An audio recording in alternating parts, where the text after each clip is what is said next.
And welcome to another one of these monthly lives that I've been doing for the best part of 3.5 years now, trying to talk to Ukrainian teachers from all different parts of Ukraine, both in terms of where they're living and in terms of where they're from, and really just trying to get a sense of how Russia's continuing war of aggression on Ukraine is affecting teachers and teaching and students in Ukraine, and trying to amplify Ukrainian voices, trying to help people outside of Ukraine understand what living in Ukraine during wartime conditions is like.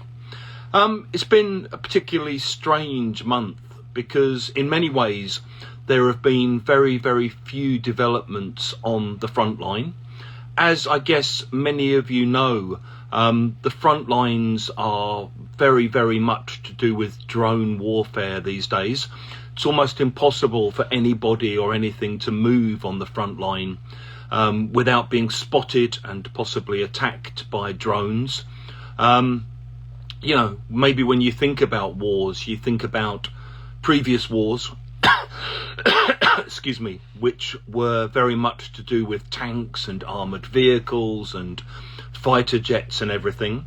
The front lines in Ukraine are very, very much to do with observational drones, attack drones and so on. At the same time as this has basically been semi-frozen. I mean, we've heard rumours of the Russians taking the Ukrainian town of Pokrovsk for, almost 14 months now. Before the start of the full-scale invasion, Pokrovsk had a population of around 60,000, and at least double that number of Russian soldiers have been killed trying to take the city. And still after 14 months, it's not completely fallen. At the same time as this is going on, the Russians have been carrying out massive terror attacks on Ukrainian civil infrastructure. Many of my friends and my students in Kiev, the Ukrainian capital, have been without electricity, which often means without water as well, in their apartments for 12, 14, 16, 18 hours a day. The Russians are basically waiting for Ukraine to repair the big generators and the big power stations, and then hitting them and taking them out again. Because of the impact of the war, Ukrainians are being forced to adapt very quickly, and they're looking to create smaller, drones every day up in Kharkiv. Thanks, Daria, for sharing that. They're looking to, adapt quickly and to create smaller power stations, often in underground bunkers, and to spread the supply of electricity away from the big centralized kind of Soviet grids that used to exist. So you've seen that going on. You've also seen just endless random terror attacks carried out by Russia on apartment blocks, on civilian structures. At the same time, Ukraine has been hitting Russian oil infrastructure. Almost every day now, Ukrainian drones are hitting Russian oil refineries, Russian oil export processing ports, ships in the Black Sea that are part of the Russian Ghost Fleet, and trying to basically limit the income that Russia receives for its war from the oil industry. So that's a side of the war that I think is often less reported. It's often less reported, that the fact that Ukraine is having a big impact on, the Russian economy and Russia's ability to wage war by limiting the income that it receives from the oil industry. On top of all of that, we're also seeing a sort of increased Russian sabotage attacks in Europe. I think it was in the last month that there was a bombing of the train track between Warsaw and Lublin in Poland. That was the line that carries supplies to Ukraine. A couple of weeks ago, I was at the Old Bailey, one of the big courts here in the UK, to watch a senior British politician, a guy called Nathan Gill, a close associate of Nigel Farage, who some still believe might even become the next Prime Minister if he's not in prison by then. And, Nathan Gill was sentenced to 10.5 years for taking money from the Russians to push Russian narratives in the European Parliament.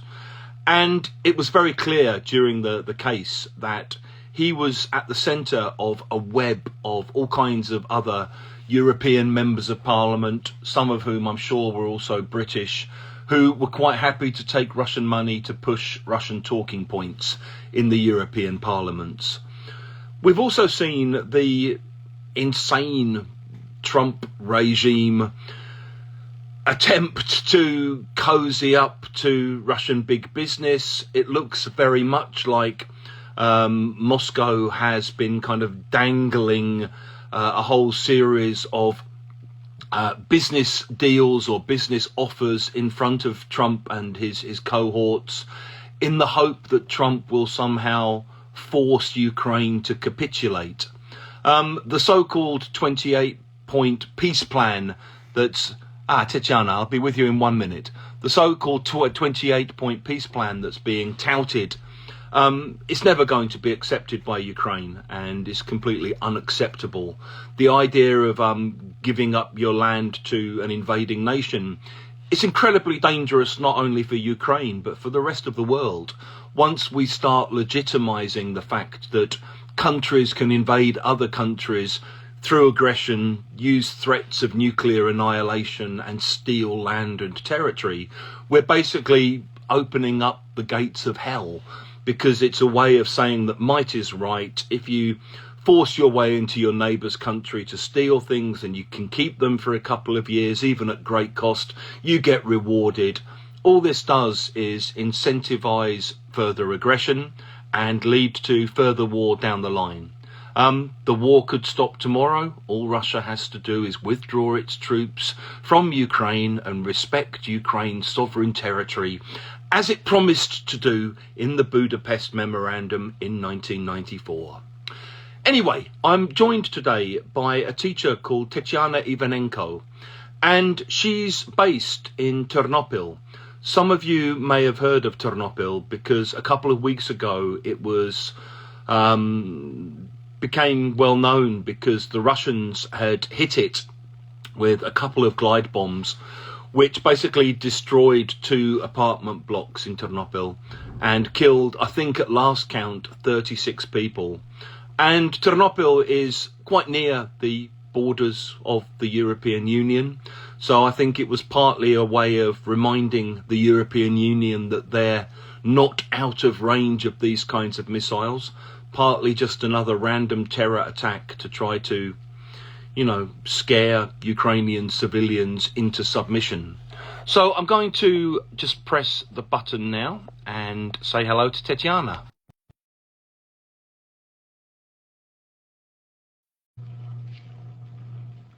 Sorry, I've got one eye on the football, which is very bad of me, but it's Arsenal-Chelsea at the moment. I've timed the talk terribly. Let's see if Tetyana's ready to join.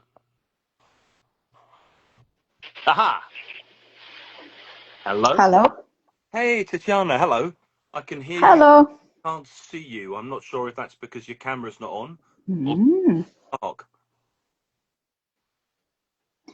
How about my sound? Is that okay? I can definitely hear you. Okay. Mm. Oh, Very strange. Oh, I can see your avatar thing. yes. Oh my God, what should I do? Okay. Camera around. You've probably got the camera facing the wrong way. Oh, yes.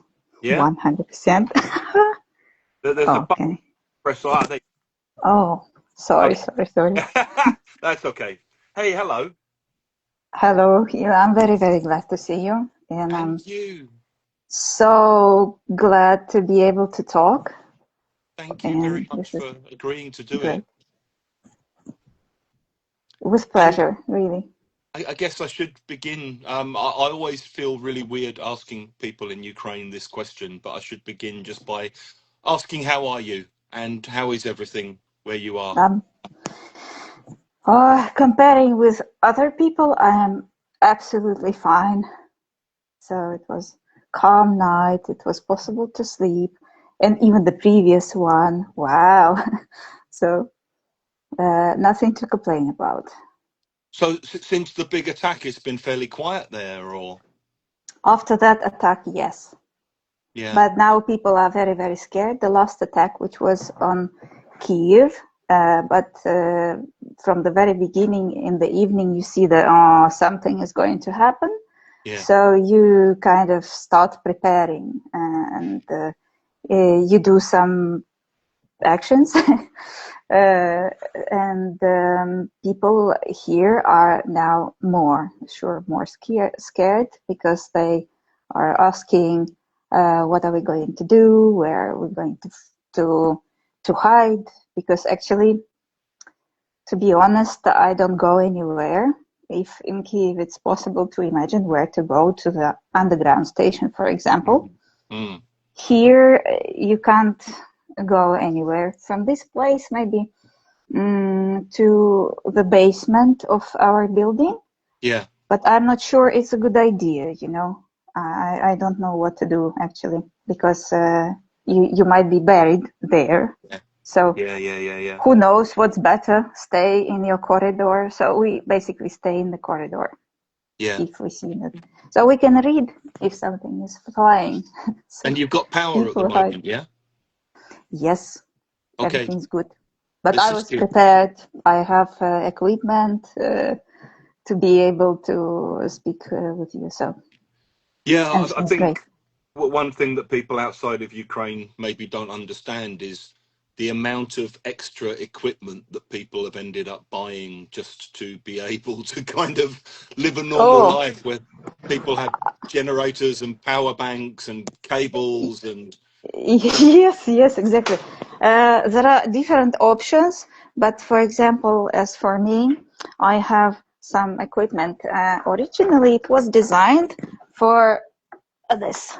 Okay, it's a okay, huge battery. I have two these kind of batteries to be able to work if there is no electricity. And originally, it was designed for camping, okay. but we are camping in the buildings. It's a different kind of camping, yeah? Uh, yes. So we are camping, and this could be used for heating too. So Yeah, if there is no electricity, we don't have heating. But here in Ternopil, the situation is better. So as you know, I am staying now in Ternopil. I am living in Ternopil. It's funny, you know, I've been thinking about the thing that it's a difficult question for Ukrainians. Where do you live? Because yeah, there is no present simple, only present continuous. yeah, So yeah, currently I'm living in Ternopil, and who knows where I'm going to live in 1 month, because if there is no gas, no electricity, no water, you have to move somewhere. yeah, yeah, Um, so here situation is better because our building has gas here, so unlike in Kiev. So my home in Kiev is on the 22nd floor. yeah, okay. Everything is connected with electricity. So if there is no electricity, no lift, no water pumps don't work, Yeah, no nothing. So yeah, you can't even, if you have kids, you can't even take water to the very, very up the yeah. building. Which makes it really, really difficult, yeah? Yes. So you have to basically every evening see what's going on next day according to the plan. Yeah, we do have plans, so we can imagine where we will not have electricity. And then plan your day accordingly. So now, currently, these days, everything is good because we almost always have electricity here in this part of Ukraine. Unlike And in Kiev, you know, after this attack, yeah, people yeah, I know it's been suffer. really hard. Yeah, yeah, yeah. Are you teaching online or are you teaching face to face at the moment, Tetyana? Or Mm, no, I've been how are you? teaching online since COVID. Mm, We okay. used to have an office in Kiev, and we closed it when pandemic started. And we at that moment there was no war. We had Yeah. normal life, and we were planning to go back to the office, but no one came back to the office because constant new outbreaks of COVID. Again, Yeah. everything is closed, and bam, there is war. And I'm happy that I got rid of the office just before the war. Yeah. So Okay. I've been teaching for 5 years already, only online, Okay. which I actually got used to, and I'm fine with that. It's very convenient. I have people from all over the world now, Are you mostly teaching? Ukrainians. Are you teaching only Ukrainians, or are you teaching mixed groups, or how does it work for you? Mostly Ukrainians, and I have a couple of people from abroad. Okay. Currently, there is one student from Hungary. No, Okay. two students from Hungary, where I lived for 2.5 years. Yeah, I was going to ask you about that. I remember you Mm. mentioning that was that straight after the start of the full-scale invasion, or? That was when the invasion started. Yeah. We were at home in Kiev, and then I spent one night in Kiev. I actually couldn't sleep, of course. Yeah. And then the next day, we went to my brother's place in Bucha region. But at Okay. that moment, we didn't know that it What was was going to happen? not the best idea. Yes, and somehow we safely escaped from that place. I don't know. It was a miracle because we were moving through this Zhytomyr highway, which was a place where Russians uh, were shooting all from the tanks. They were Yeah. shooting all moving civil cars. Yeah. I don't know how, but we managed to be there and escaped from that place and safely. Wow! And then 3 weeks in the west of Ukraine. So there is a neighbor, and we spent this time with this neighbor and his family. And then we moved to Hungary. How? Because there is a Hungarian woman with whom we got to know a bit earlier. No, not because of the war, just because of the sculpture symposium in Kiev. Okay. Not very far from Kiev. There is a village, Bobrica, where my brother lives. And this Bobrica is an unusual place where there was, just before the war, there was a sculpture symposium. And this woman, Rea Marmantini, came to this symposium, and she was working and left the sculpture there. And that's how we met.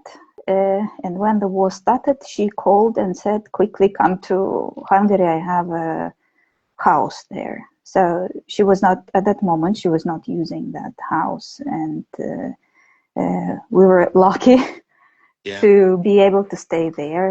And we started, and we were waiting and waiting, like to go home, and maybe it will be over soon.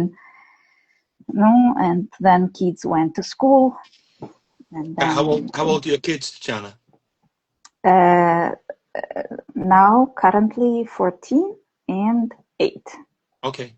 So when we came to Hungary, the smaller one went to the kindergarten, and the bigger one to the school. 1 year like back. Yeah. And in Hungarian language, of course, because we went not to Budapest, but a different um, Varos, because I'm studying Hungarian, and it's a different, yes, a city on the border with Croatia. Okay. Okay. And amazing place. I really loved it. And it was very comfortable, and people were trying to help. Everybody, is scared, like, Hungary, oh my God, why and how are you there? It's Yeah, I was terrible. going to ask how you find it, because obviously, when people think about Hungary, they just think about Yeah, I Orban and know. Orban's very, very pro-Putin positions and I got into this bubble, maybe, where people were all pro-European, pro-Ukrainian, trying to help, giving us whatever they could, helping in different ways. yeah, Um,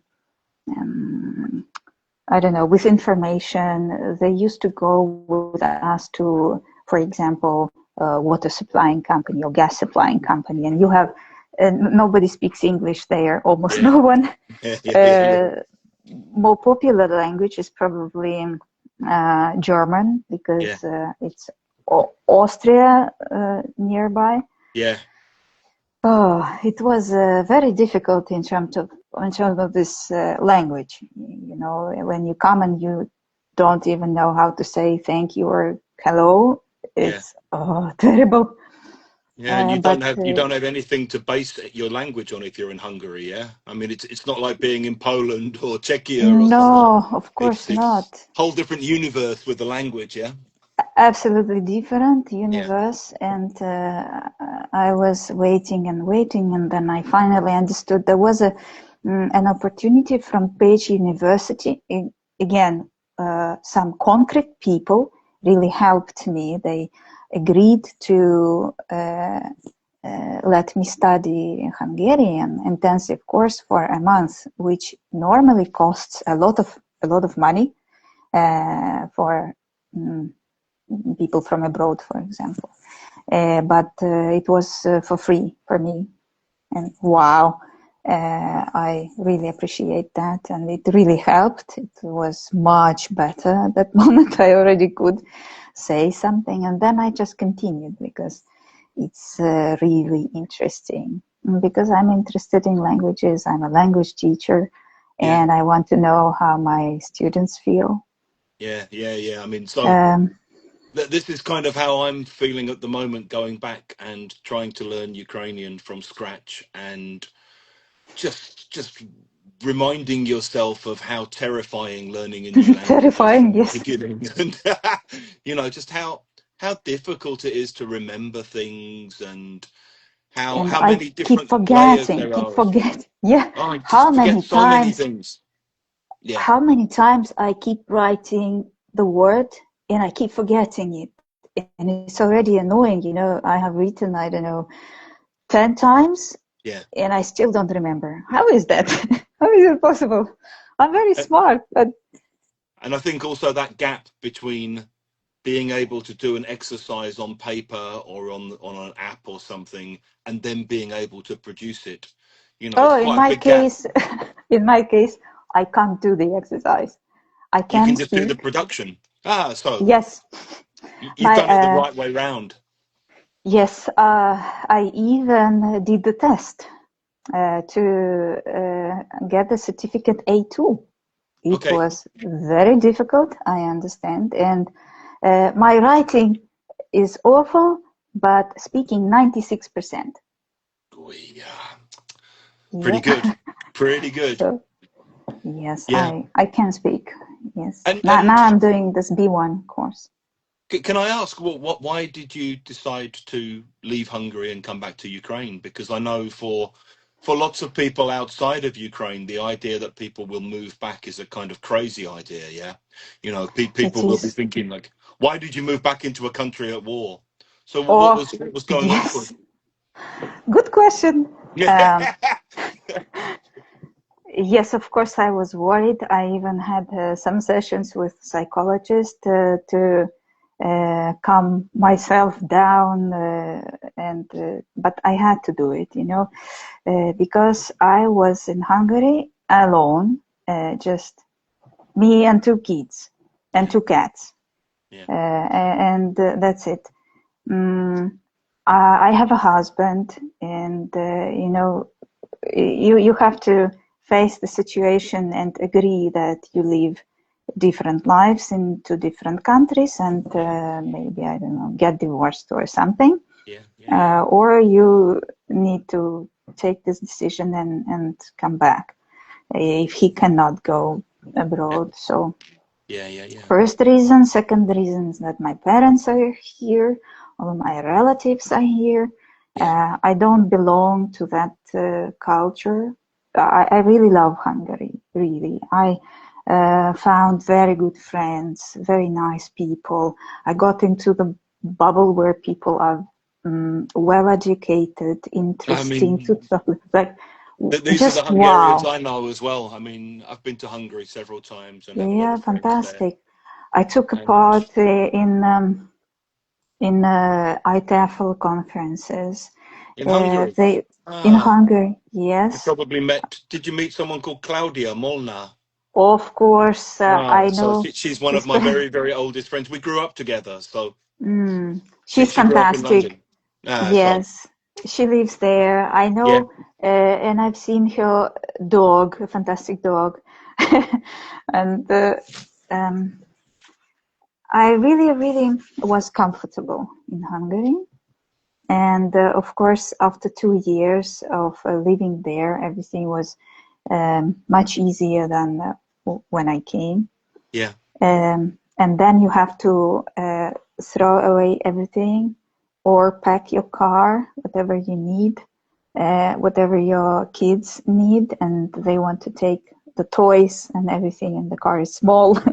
So I had to pack and go back to the place where there is nothing at all, not even a fork or a plate. and initially you So went back to Kyiv, or no, I went back to Ternopil, okay, to the very new city for me where I don't have anybody. and All what? my Why relatives. Ternopil?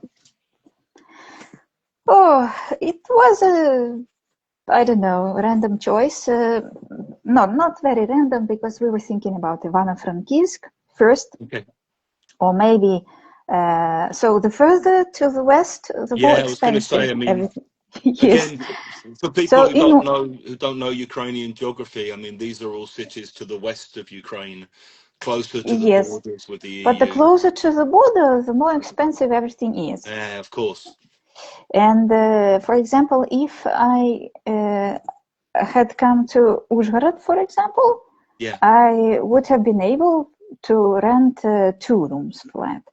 For yeah. the same money, I am able to rent 3 rooms flat here, Okay, three bedrooms.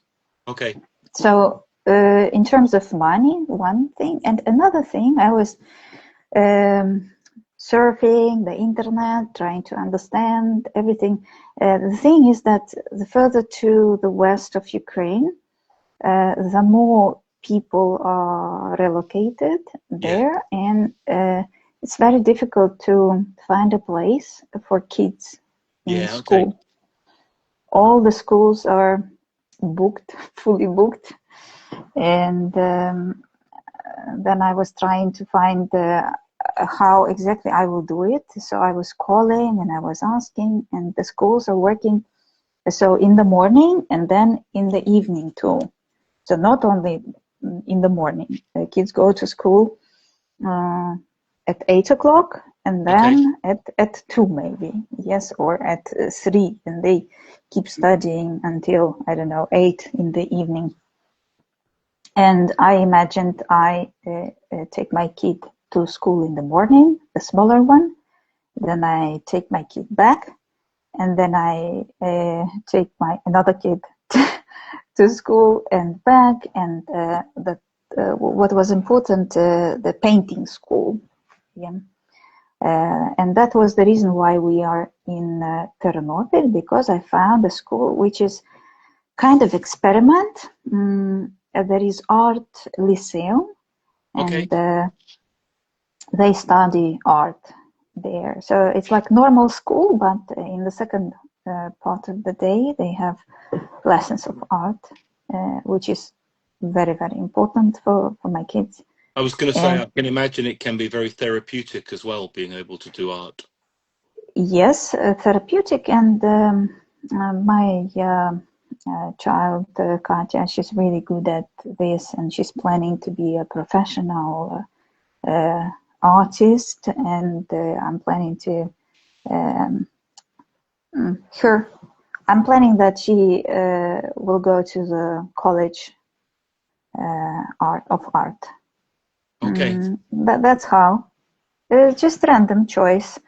We Yeah. were thinking, then, oh, art museum. Okay, we are moving here. Yeah. But And no, nothing else. but before I forget, did your brother's place in Bucha, near Bucha, survive? Yes, it was not occupied, but it was a situation when first I came to his place, but then he said, hey, quickly packing, we are leaving this place because it's dangerous. Yeah. And we went to his friend closer to Makarev. So it's Yeah. again that area. Yeah. And we spent 2 nights there together with 3 more families, all kids, cats, dogs, all in one house. And then we had to leave quickly. He was monitoring the Telegram channel, what was happening. Yeah. Then he ordered, hey, packing, we are leaving. Yeah. And we left, and in half an hour, Russians were in that very place, Yeah. in that building. Drank all alcohol from the cellar. Luckily, only windows were broken, and everything else was in more or less good condition. They left the Uh, toilet.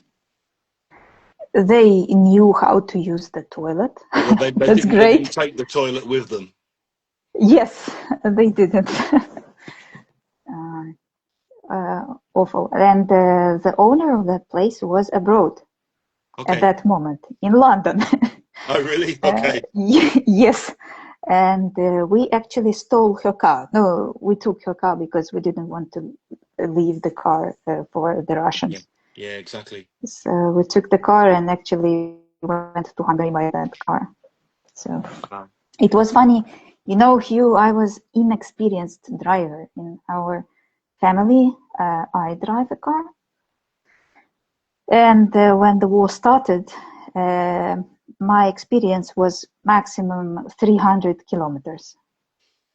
And I was so shocked. I had to uh, drive so fast.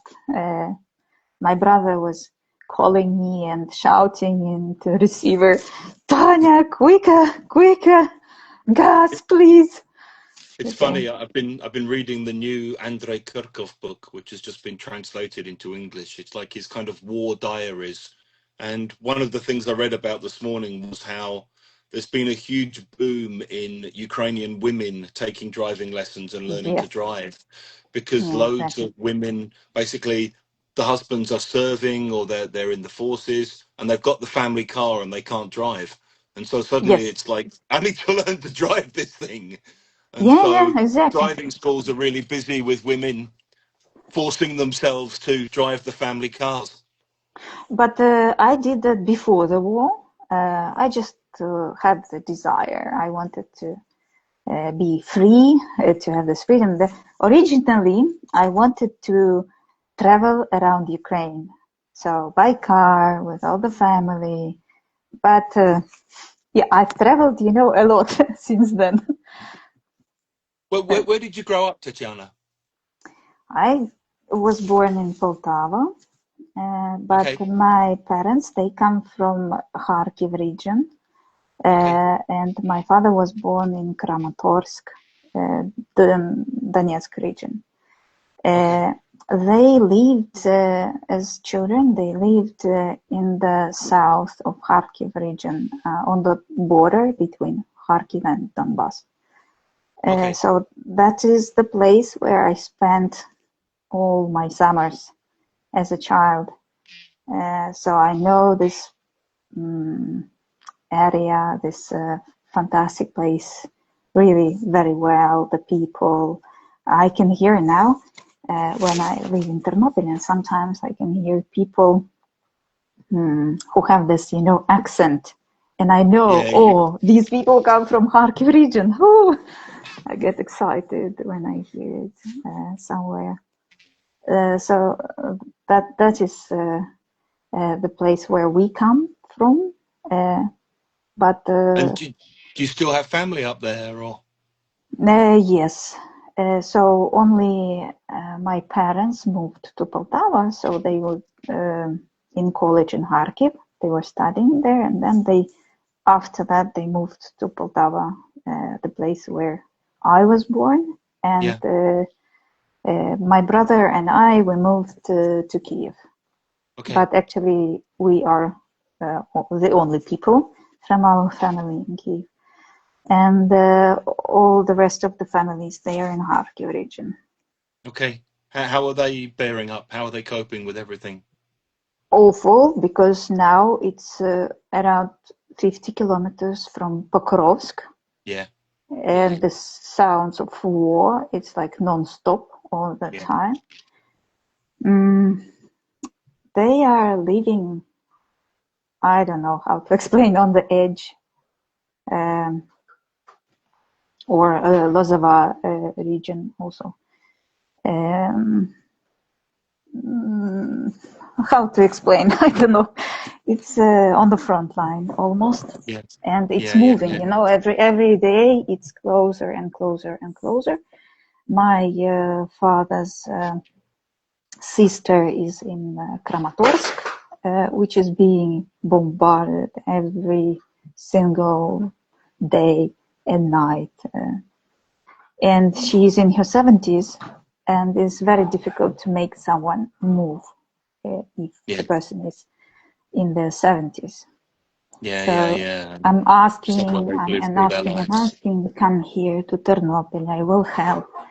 We will find a place where to stay. But, she agrees but I'm old, how can I do it? I just cannot. So she cannot. And that's hard. Yeah. And how did you get into becoming an English teacher? How did that happen? Maybe my teacher. I was a student of Katerina Afanasyeva from Kharkiv. Okay. And at that moment she was, so I was studying in Kharkiv. And at that moment she was a director of school. Her school was Way School. And I was in her B1 group. It was great, just fantastic, something unbelievable. I loved it. And I was just enjoying the process. I didn't have the plan to become a teacher of English. Well, I was studying. And then when I was C1, and she knew me very, very well, because, you sometimes know your students much better than their relatives do. You ask philosophical questions, anything the person wants You to have this say. space to talk to them, yeah? Yes, and she knew me quite well, so she took me to her team, and we went to the English camp in Crimea. Okay. That's what she was organizing. Fantastic summer and winter in Carpathian Mountains camp for adults and for kids, and I was teaching there. At first I was nervous, of course, because I'm not an English teacher. But she was That's very, how very, everyone begins. yes, support you. You can do it. You are doing well, just relaxing. And that's how I became a teacher. And after that, I have been teaching English since then. Okay. I did the CELTA course, and I like all this. And then lots and lots of trainings, and two of them lexical approach with you, this kind of Thank stuff. you. So what I've been doing for 20 years, Yeah. being absolutely happy. yeah. I mean, on that level, we're both very lucky, I guess, because ended up with jobs that you kind of really love, and Yes, you know, absolutely adore. I'm so happy I'm doing what I'm doing. yeah. Actually, before that, I was a teacher, but the teacher of geography. Okay, And mm, uh, again, I loved it really very much. Just in public school in Kharkiv. And how I got there, actually, I was doing a course of environmental engineering. And then okay. I had some kind of practice at school. And the teacher, I think she saw that I did really enjoy the process of teaching a couple of lessons. And then she went to the university. The 2nd of September, I was the 5th year student. She ran to university and she found it. Oh, I was trying to find you. You are going to be our teacher. Okay, I said, no, and that's how I was teaching. When I was 5th year student, in the morning I went to, so 8 o'clock I was teaching geography, then at 2 o'clock I was going to university, and at 6 or 7 I was going to English classes. It's a long And day. yes, yes. Yeah, I don't know how it was possible. yeah. I know. I know. I mean, I remember when I first started teaching, I had one job where I was doing 42 hours a week teaching. And I look back at it now and I'm just like, how did I survive doing this? You know. Yes, So I maybe wanted because we to, were young, yeah, younger. Um, younger, yes. I wanted to ask, after you mentioned Crimea and knowing that your family is from the part of Ukraine they're from, what was your memory or your experience of 2014 2014. when the Uh, Crimea was annexed and the Maidan? for me, And, that all started in 2013. Uh, okay, was, by the way, the 30th of November that year. that's today. That Yeah, was the okay. beginning of Revolution of Dignity, but at that moment we didn't know that it would be revolution. Yeah. And it was against Yanukovych and his policy. And And you were in Kiev at this point, or? Yeah. mhm, yes, I took part in all revolutions. Oh, revolution, of course, that's right for me. So I took part in that revolution. At that moment, my child was 2 years old. That's why I was not very, very active participant, but I supported all this. And when Russian troops were in Crimea, my brother said, "This is the end of Crimea." So it's occupation. I'm like, wow. And I immediately, because I'm a geographer, I immediately understood that there is going to be a war, because Crimea itself, it's like, the suitcase without the handle. So Mm. you need everything that goes to Crimea. So you need, and I imagined there is Transnistria, and Yeah. Russians would, of course, want to connect all this and say, Yeah. oh, we are now proud liberators of people like this. So I Yeah, I mean, understood what again, was going to for happen. people watching who don't know the geography, I mean, Transnistria is a little part at the top of Moldova that Yes, borders Ukraine occupied by and Russians. occupied by Russians since the 90s. And Yeah, I mean, I remember when the full-scale invasion started, suddenly realizing that what they were clearly planning to do was to take the whole of the Black Sea coast, cut Ukraine off from the sea, and then join up with exactly. Transnistria. Yeah. Yes. And use Crimea as a kind of launching pad as well, yeah? Yes, and Crimea used to be, I don't know if you have been there, I have, yeah, but before the it occupation.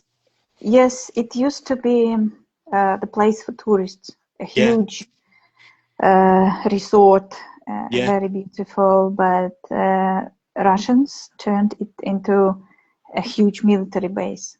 yeah. And this is the reason why actually they occupied it, to make it Yeah. a huge military base. And when you were growing up, was your family a Russian-speaking family or a Ukrainian-speaking family? No, Or both? no. We are Ukrainian speaking family, Okay. but I was going to the school where everything was taught in Russian. Yeah. So that's why I speak Russian very, very well. And maybe even I read in Russian a bit faster than in Ukrainian language.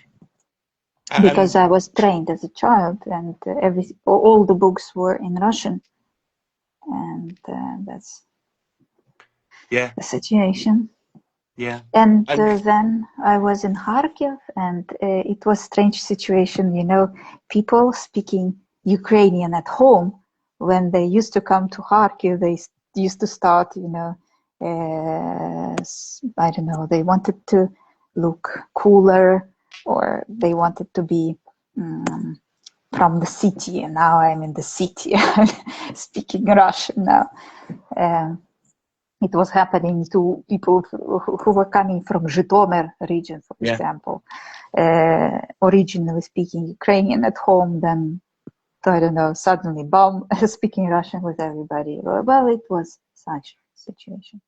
yeah. I mean, I think it's something that people outside of Ukraine maybe don't understand about the kind of language politics is the way in which Russian managed to position itself as like the language of the sophisticated urban people, and Ukrainian was seen as the kind of village language. Yeah. Yes, village language.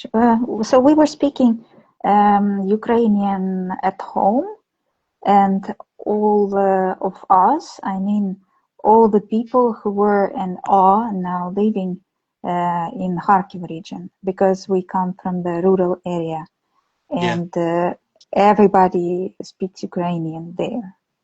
Yeah. So And only big cities speak Russian. They what's maybe your not know. relationship with Russian now? Are you still speaking Russian, or has your family No. stopped? Or I was speaking Russian until 2014, but okay. I mean, not in the family, but with clients, for example, Yeah. with other people. If people were addressing me, if they were talking to me in Russian, I would respond in Russian automatically. It was, no, I didn't think about this much Yeah. Yeah. Yeah. before. Yeah. It was not the case. But then after 2014, I'm like, what the hell is this? This is war. They are killing us. And it's kind of, protest. I'm not going to use this language anymore. Yeah.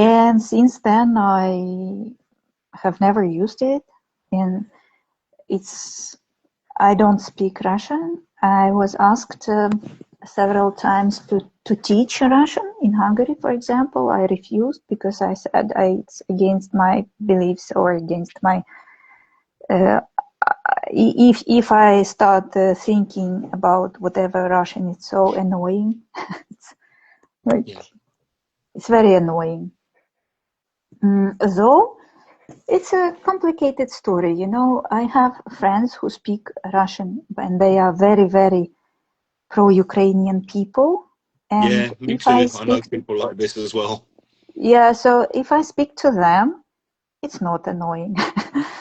So I'm totally okay with that. I know it's difficult, it's their language since they were born.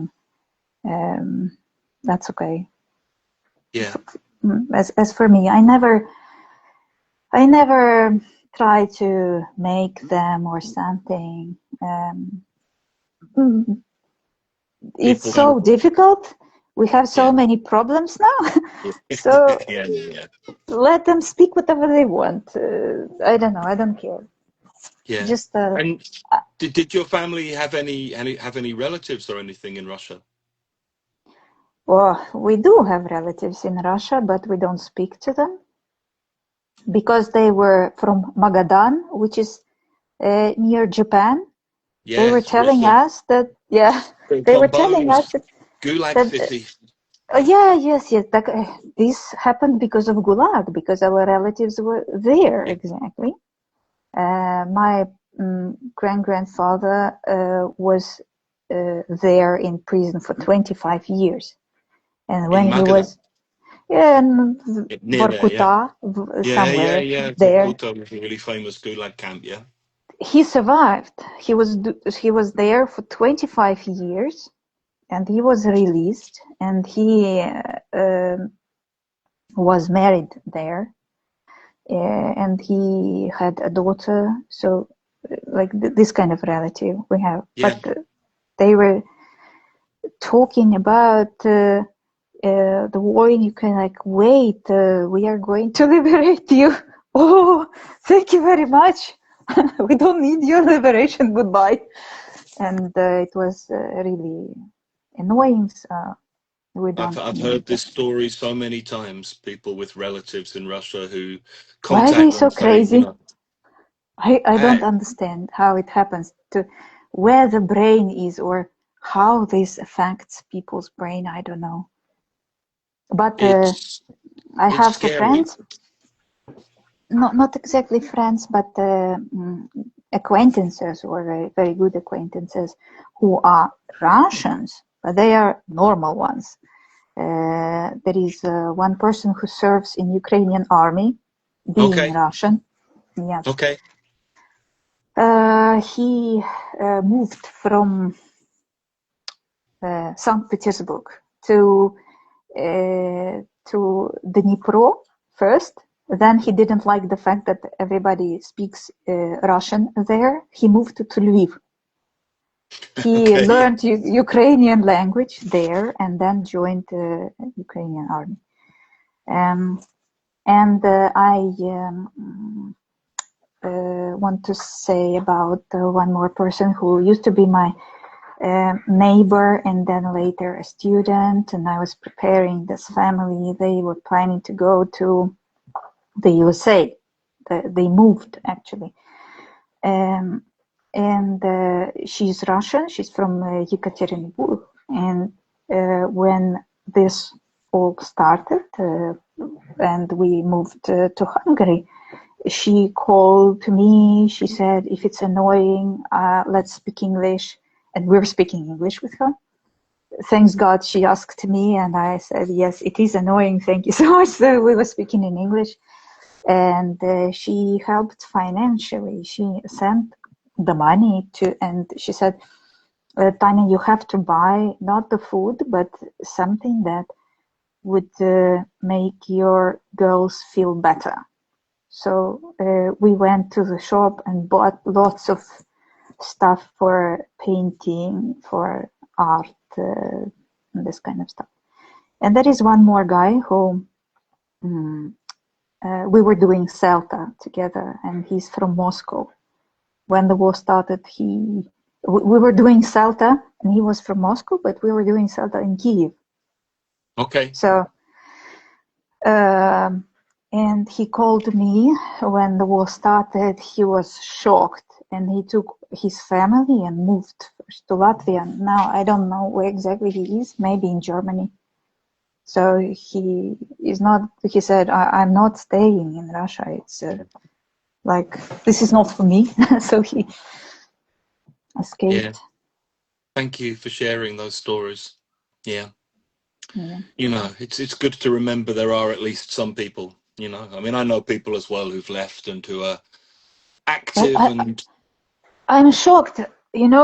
How is this? I don't understand.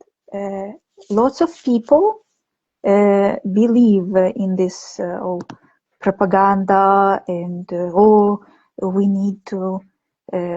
So if you ask them who invaded, and they will say it's Ukraine who started the war. it's How is this working? And there are people who do understand everything, and who even move, who leave everything, all yeah, their lives, and move abroad. How is this? How yeah, is this all possible? Like, yeah. It's. I don't think you can underestimate the levels of. It's not just propaganda at the moment. It's centuries of kind of imperial madness. Essentially, it's just, I think a lot of it is this idea that Russia can only be a great country by conquering other countries. It has to be great through military means. It has to expand. You know, Russia has no Yes, borders. We have to yes. dominate our neighbors, and then we're really great. And I was talking to someone I know who left right at the beginning of the war, and she's now in Berlin. And I was talking saying, I don't understand why Russia tolerates the number of dead. Like in a normal country, any country that's losing this many people in a war, there would be like riots in the They would streets. stop. Yes, Yeah, they would and stop. she said, well, the way a lot of people still think is, you know, we could lose 10 million people, but we're losing our wonderful heroes defending the motherland. And this Hmm. kind of propaganda is so deep in the mentality that people just kind of accept it and celebrate it. Hmm. And you know, it's it's terrifying because Yeah. how do you deal with that? You know?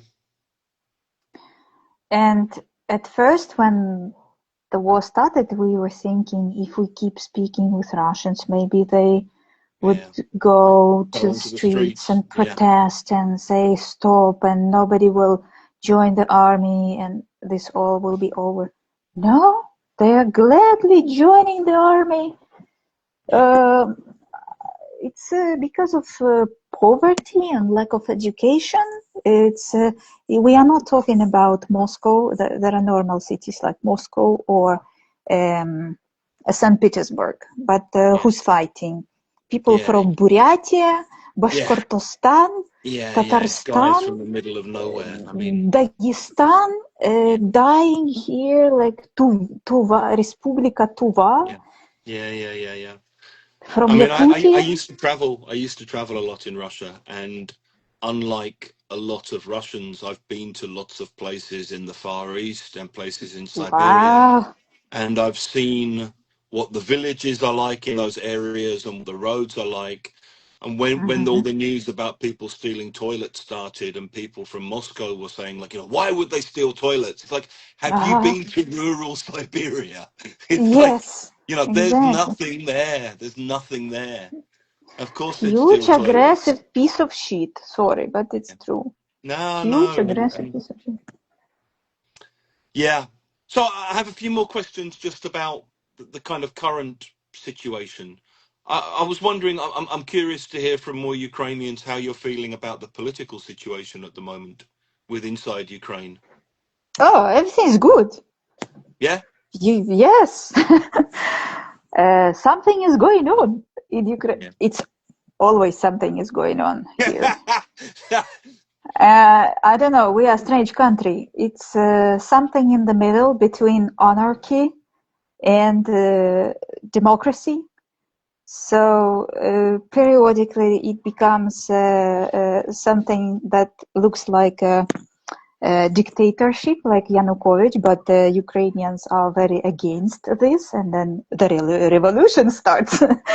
Yeah. It's always something is going on. So I think everything is positive because if it was in Russia, Yeah. Well, I mean, nothing of that would have yeah. happened No, at all.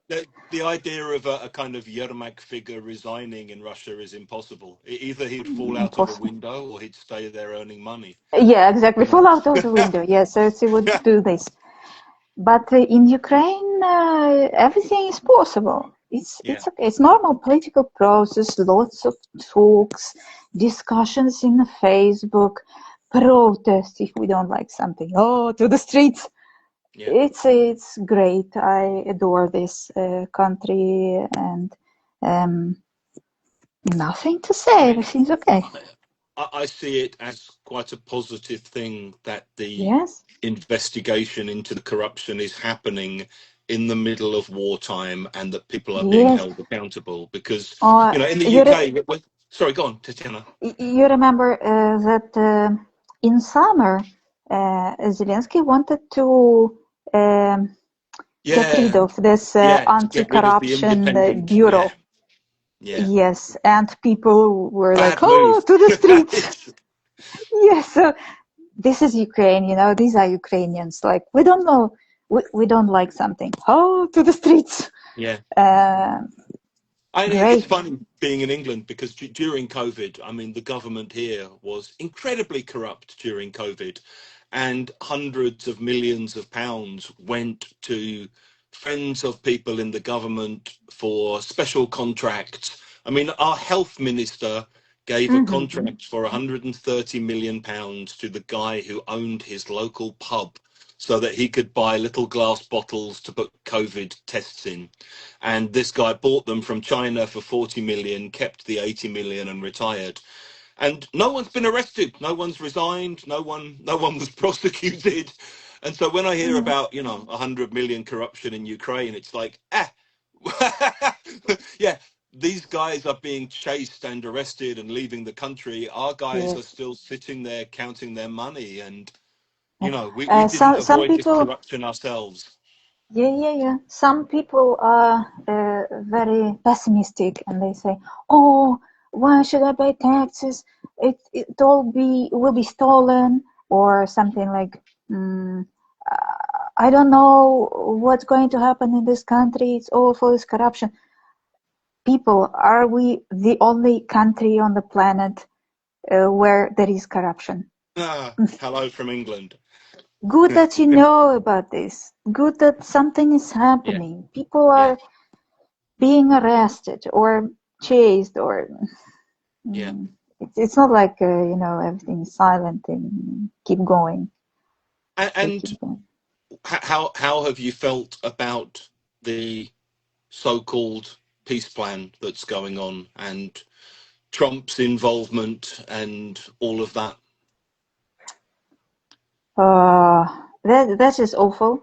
I am very, very afraid. That's one of my fears, that something. I am into history, and I like reading and analyzing, and I watch some videos to understand how everything happened. So we are in 1938. Yes. Yeah, it's been a long 1938. It's been like Yes. 3.5 years of 1938 so far. Yes, I don't want a bigger war. I don't want this all to be again and again. Yeah, Mm, it's 1938, people, don't you understand this? It's not what you need to do. If you say, "Oh, you invaded the country. Oh, thank you very much that you didn't take everything you wanted. Here is Donbas, here's Crimea." The problem is that whatever you give to Russia, they will continue the war, because we gave them Crimea, yes? yeah, We already. gave them the Yeah, Donetsk and Luhansk, yeah, but they started the war. And whatever you give them, they will continue, because this is not the aim. The aim is that Ukraine doesn't exist. yeah, So when Ukraine doesn't exist, Ukrainian language is banned, everybody is killed. So then there is no war, but there are no Ukrainians too, and yeah. no Ukrainian language, no Ukrainian schools, Yeah, I no mean, it's like a kind of, basically mass graves. yeah, a Ukraine without Ukrainians in it. Yes, exactly. Ukraine without Ukrainians. No, Yeah, it's not going to be Ukraine, because if you see occupied areas now, what do? They mm, even they change the signs. Like if yeah, they see Ukrainian E with a yeah, dot, it has to be changed into Russian E.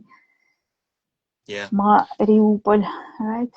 Yeah, I was reading this morning that one of the plans the occupiers have in some of the areas that have been massively destroyed is not to rebuild them, but to turn them into tourist camps celebrating Russia's victory over Nazism. And it's just like Mm-hmm. it's so sick and it's so insane. And I don't Orwell, think, Orwell oh is man, alive. it's and I still don't feel enough people in Europe really understand what happens under occupation or what the goal of the occupation is, or they can't believe, because it is so awful that people deny. Like, oh, couldn't be. No, this is shit. It's impossible. Possible. It's like another Hitler. Whatever is happening is just the same. People who, I don't know if you read or heard the interviews with people who were in captivity in Donetsk Izolatia. There is a prison, so-called Izolatia, and people were staying there for years, being just civilians, caught for some pro-Ukrainian position or whatever. And everything is like, it's like Gestapo. And very but you know why this all is happening? Why? I was thinking also about this, why this all is happening. Because when the Second World War ended, in Germany, they closed, for example, Auschwitz, Birkenau, and they closed these places, and all the people who were ruling the country at that moment, they faced the sentences, right? And what happened in Russia? Nothing. This all continued. They were rewarded. People who started the Second World War together with Hitler, invaded Poland. They continued being there and ruling the huge country. And it's KGB, KGB, and then later FSB.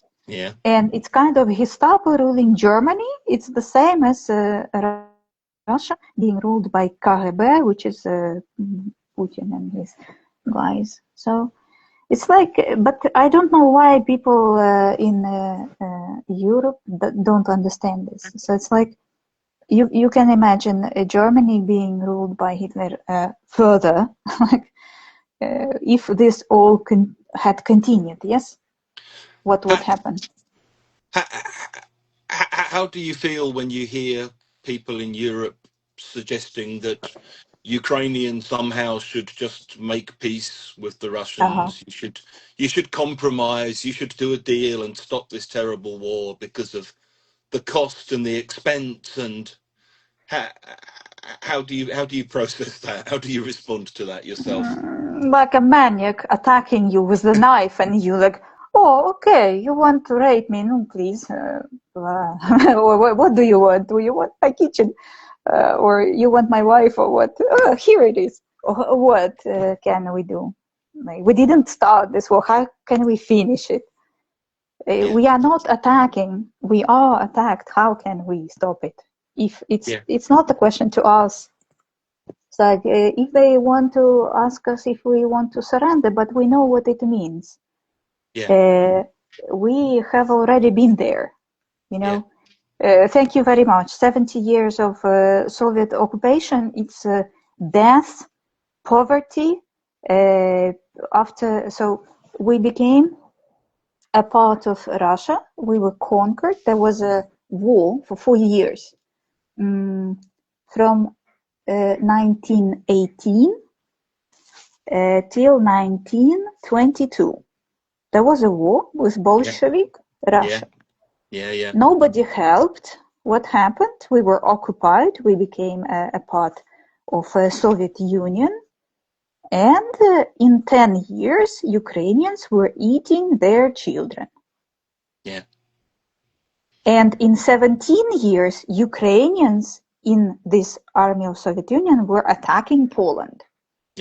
So if this happens again, why do people think that something else will be? It will be the same story. Ukrainians will be attacking Poland like it had happened so many times before. It's not the first time. I think people don't understand the degree to which occupation and colonization results in mobilization. I remember reading the Anna Politkovskaya book years ago about the Chechen War. And when the full-scale war started, I reread this book And it was so similar. It's just like everything that happened in Grozny was what was happening in Mariupol. And they killed a Exactly. third of the Chechen population. They killed a Yes. third of the population. And then they mobilized everyone else because everyone's broken and defeated and Those who are destroyed not and dead, hungry. Yeah, they join the army of Occupy. yeah. And they become the Uh, Atmat Brigade and, and move to the next country, yeah. to occupy the next country. That is how empire lives. I don't know what is not clear. I just don't understand. Why is it not clear, So people? I guess the other question people in Europe will then ask is, well, how does the war end then? If it doesn't end with a compromise, how does it end? Oh, how does it end? We are given a lot of weapon, a lot of weapon. Like you promised, guys, in Budapest. You promised, you do that. Give us weapon, a lot, and then give us money, a lot, and we keep fighting a lot. And you don't buy gas. We finish Russia's economy. Is going to be in recession. There is no money to supply Russian army, and that's how it ends. And then later Russia rebuilds Ukraine. This is how it should end if you don't want another war in 10 years in Europe. But already not in Ukraine, because Ukrainian, imagine now, Hugh, can you imagine what kind of weapon production we have in Ukraine? Yeah. How much of all this? What kind of people we have? First, 1 million people in the army. Yeah. A cutting edge kind of army, being able to shoot down 500 drones every night, or 5 or 7. Yeah, and I mean, Europe can't shoot down any drones yet. It's not very good at it yet. And imagine all this being taken by Russia. Yeah, I know. And all this is going to be not for Russia to celebrate victory. No, it's going to be for the next war. Yeah. To grab, no, first I can say who is going to be first. Moldova, in 3 hours it will be taken, occupied, and Moldova has also been there. They know what it is like. So being under occupation means you pack your things, you go to Siberia. It's the best thing that could happen with you if you are not shot, if you are not killed. But I think I would be killed, and all my family, because we are too smart. We are so-called people from the middle class, very hard-working, well-educated, very pro-Ukrainian, European kind of thinking people. And these kind of people are killed first. Tetyana, thank you for your answer. I mean, you've said far more articulately than I'm able to say, basically the way I see it as well. And I wish more people outside of Ukraine were able to see this more clearly and to understand this. And like you, I met this Lithuanian woman the other day, and we got talking, and we had a similar kind Lithuanians of conversation. understand too. Well, and she was saying, what has to happen in Europe for people to understand this? And I suspect what has to happen is some kind of dirty bomb has to go off in Munich, or, part of Narva has to be occupied, or little green men have to cross the Finnish border, or something like this has to happen, because there's been so many incidents over the last 3-4 years. I mean, today I was listening to a program today about how in rural Yorkshire, farmers are having to pay huge insurance premiums because their satellite GPS systems on their tractors, which cost £20,000 each, keep getting stolen. And the police have now worked out they're being stolen to order by people who are getting paid from Russian operatives through Telegram, and they're just finding low-level criminals who will go and steal things from farms in Yorkshire, Mm-hmm. and they'll steal these £20,000 things. They'll get paid £1,000, and these things end up in Russia. And Mm-hmm. And then used by drones to yeah, yeah, navigate. yeah, yeah, yeah, yeah. Mm-hmm. And you know, it's like these are the kind of crimes you don't hear about and you don't think about. But this stuff's happening all over Europe. There are Mm-hmm. guys being recruited. I mean, the crazy thing is, the Russians have money to pay for departments to monitor social media, to find people in every country in Europe who they think they might be able to approach to offer a few £1,000s to go and steal things for them to send to Russia. It's like you've got Yeah. this level of money to spend. Buy some toilets for people in Siberia with the money and Oh. do something useful for your country. It So just you see, they were eh, bombarding last night. There was bombardment, in Kiev. yeah, Lots of fires and everything. And 500,000 people were without electricity yeah, yeah, yeah, for several hours. Imagine yeah, how many millions of dollars are spent not to make things better in Russia, but to yeah, make things worse in Kiev. And we are again with electricity in 6 hours, and we are okay, and it doesn't affect the front. Why are they doing this? Oh my God, I don't understand. Okay, you killed 6 people in Kiev, and what? yeah. It's, For what? yeah, I Oh, know, I know. crazy they are. I don't know. I So, don't know. Tetyana, You know, I'm gonna go on. Sorry, go on, go on, go on. Uh, I was thinking why Ukrainians are different from Russians, and about Lithuanians too, uh, who were sitting in Soviet um, who were sitting in Soviet um, concentration camps. Who? People from Lithuania, Yeah, Estonia, yeah, yeah, Ukraine, yeah, Belarus. Ukrainians were very, very, uh, how to say, dangerous people, yeah, because we are, and I don't know why, but maybe we are born like that. Something is strange here in Ukraine. We are yeah. born like that. We don't like. I've been reading this recently about Nestor Makhno. Injustice. We hate injustice. We are very active if we need to. So, for example, there was time when um, these collective farms were Yeah, the being Colcos. Yeah, made, and imagine you live in the village, you have 10 pigs, 10 cow, I don't know, even 3 cows or 2 cows, and you have different animals, and you are happy living your life, and here comes somebody and says, now this all is not yours, it's for a collective farm. What? Why? And Ukrainians were rebellious. They were like against all these collective farms, and they were using a weapon.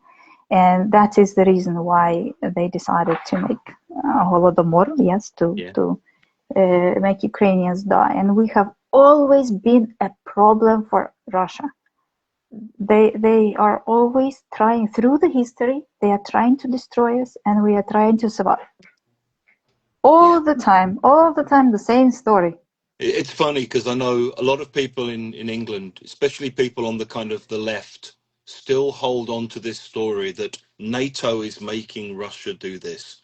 And again, it's what you were saying about history. It's like, which bit of the last 200 years don't you know? Yes. Because it's like, long before NATO ever existed, all this was still going on. And I know from the Ukrainians I talk to, almost everybody just sees it as part of a continuation of a historical phenomenon that's been Yeah, it going has on. always been like that.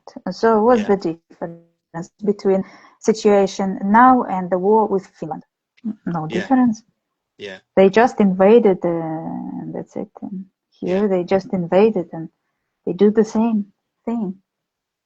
Then So they, before I wrap up and leave you to the rest of your evening, I just wondered if there's anything else you'd like to share or anything else you'd like to say to people. I want to Sorry say to to put you on the people, spot. You need to help Ukraine as much as possible, a lot. Whatever is possible to do, do.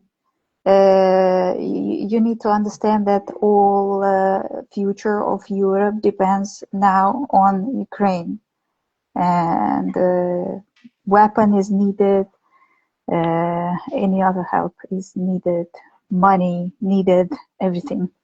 Like keep going and keep believing in us. That's all.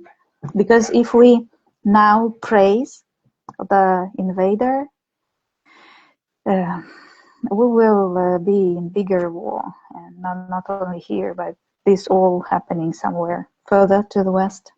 But Russian missiles, launching system will be not in Crimea, but in Uzhhorod. Yeah. Tetyana, thank you so much for your time and for your position and for being such an articulate and, capable speaker. And Thank Slava you. Ukraini. Героям слава. Yeah. Take care. And I hope to see you again next time, if and when I'm in Ukraine next, yeah? Good. All right. Come. Do come. I'm planning to come again next year, so, I'll be back. Great. Oh, Yeah? okay. Then I'm All right. joining, if I'm Okay. allowed. Good. Stay alive if you can. Yeah? Yeah. All Thanks. right. And Take care and keep in bye-bye. touch, Tetyana, yeah?